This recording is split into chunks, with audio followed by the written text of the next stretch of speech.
You take the blue pill. The story ends. You wake up in your bed and believe whatever you want to believe. You take the red pill. You stay in Wonderland. And I show you how deep the rabbit hole goes. What you just saw was a clip of Laurence Fishburne in his most famous role in his most iconic scene in the film The Matrix from 1999, playing Morpheus. So he's a real OG in this game, and we're going to do a recap on his career later in this video. But the question is he MIA in Ant-Man Part 3, also known as Quantumania? Welcome back to Comic Power. I'm your host, Comic Killer 72. Welcome to another episode of The Quick Flip, where I discuss comic book industry news. Today we're going to talk about Laurence Fishburne and his apparent absence from Ant-Man Part 3. There's nothing on IMDb or Wikipedia or anything else that shows him credit in this movie. So, is he out of the franchise? That would be disappointing because he made a nice debut in Ant-Man Part 2, where he explained to Scott Lang that he was a colleague and a peer of Hank Pym, working on a project called Goliath, which took Pym particles, instead of making you shrink, could make you grow very large. And the writers of the film successfully used it as a metaphor as a penis measuring contest. Remember this? How big did you get? My record? 21. Not bad. You? No, really. 65. If you two are finished comparing sizes, we need to figure out a way to track down the lab. It's a pretty average movie, but that's a very funny scene. So Lawrence's character in Ant-Man was called Dr. Bill Foster.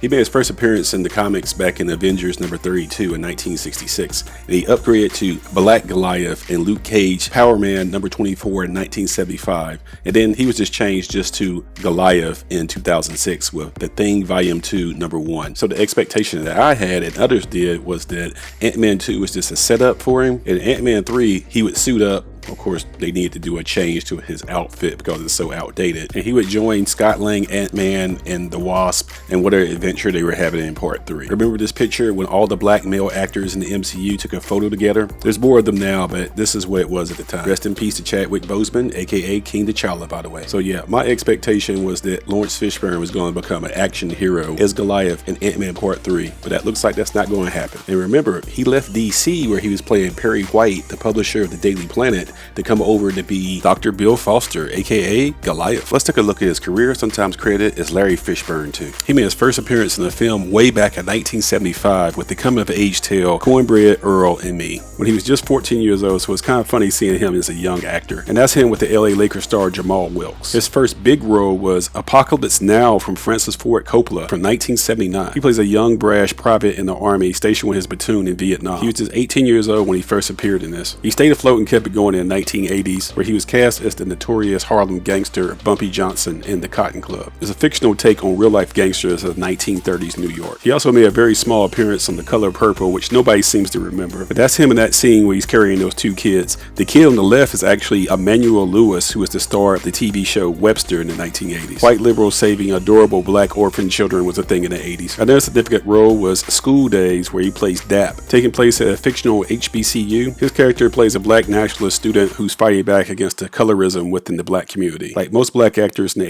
80s when roles were very thin and far in between, he was forced to play some crap just to pay the bills, such as playing Cowboy Curtis in the Pee Wee Herman TV show. Let's check out a clip, shall we? You know, I sure do wish I had a new pair of boots. Wish? Did somebody say wish? Cowboy Curtis did, Johnby. He needs a new pair of boots. Would it be all right if I gave him my wish? Sure it would, Pee-wee. But you know you only get one wish a day. Are you sure you want to? Yes, I'm sure. Doing something for someone else will make me feel good. All right, then. One pair of cowboy boots coming up. What size? Size 12, double E. Boy, big feet. Well, you know what they say. No, what? With big feet, big boots. Yeah, that actually happened. I don't know what else to say about it. It's funny.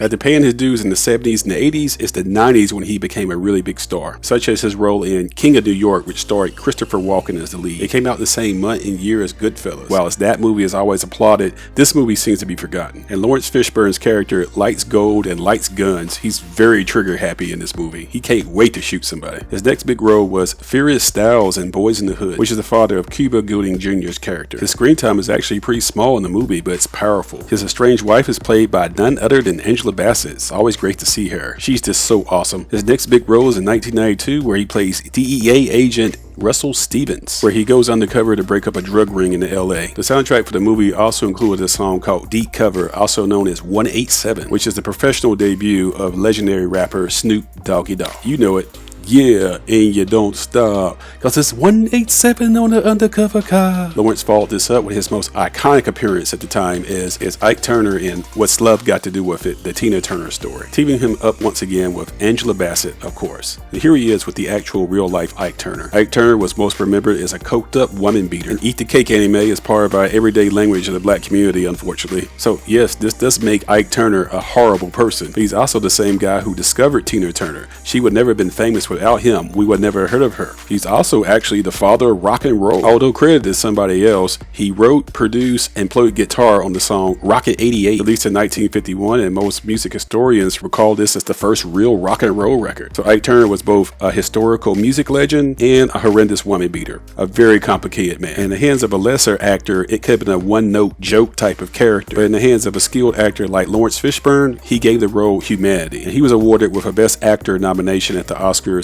and Angela Bassett was nominated for Best Actress as well. Neither actually won, but just being nominated was a great achievement at the time. And Laurence kept it going in the 90s with solid performances in Just Cause opposite Sean Connery, Othello, a movie version of the famous Shakespeare play, the sci-fi epic Event Horizon, Hoodlum, where he played Bumpy Johnson once again in a different universe. Of course, The Matrix. If this isn't the best sci-fi action movie of all time, it's definitely top 3. And think to yourself, the actor that played Morpheus was once Cowboy Curtis in Pee-wee's Playhouse. Now that's funny.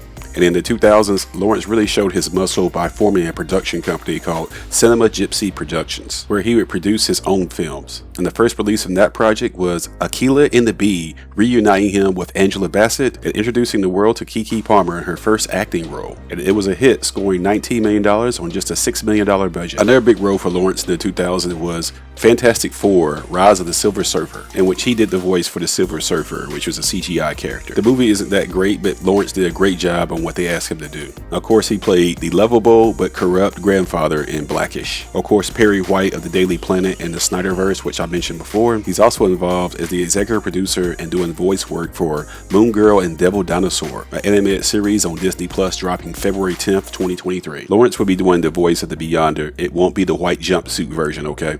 I made a separate video about Moon Girl. See the link in the description. Laurence has made dozens of other performances in movie, TV, and on stage. I just don't have time to talk about them all. He's been acting professionally at a high level since 1972, and he's a real OG in this game. Which brings us back full circle to my original point. Laurence was rewarded with his opportunity to play a superhero as Dr. Bill Foster in the Ant-Man universe, and it looked very promising at first, with him making his first appearance as a civilian in Ant-Man 2, but he seems to be missing from Ant-Man 3. Did Kevin Feige and the directors and the producers decide to go in a different direction without Bill Foster? I mean, seriously, they replaced the original actor that was playing Cassie Lang, the daughter of Ant-Man, with this new actress, Catherine Newton. Or was it that Laurence was too busy putting together Moon Girl and Devil Dinosaur, where he's the executive producer and it's his baby? Or maybe, now get this, Ant-Man and his family go to the microverse and they meet Morpheus. And Morpheus turns around and sees them and says, "At last." You know how cool that would be if Marvel kept that a secret that actually happened in the film. This is the microverse we're talking about, where the regular rules do not apply. In all seriousness, I don't think this will happen because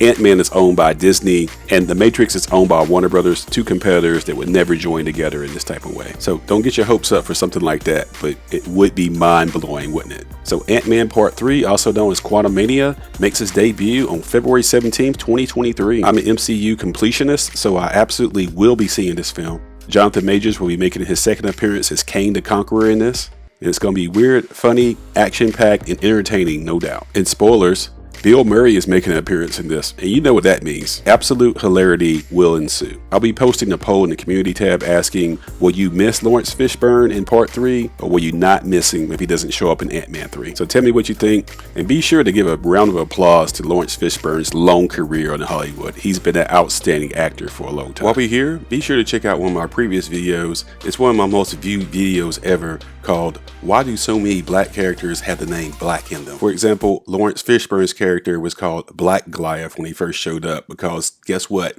He was black. The video is a satirical look at an outdated trope. Thank you for watching. Hope you subscribe and stick around and watch more videos. This is Comic Killer 72 for Comic Power. Until next time, saying bye-bye.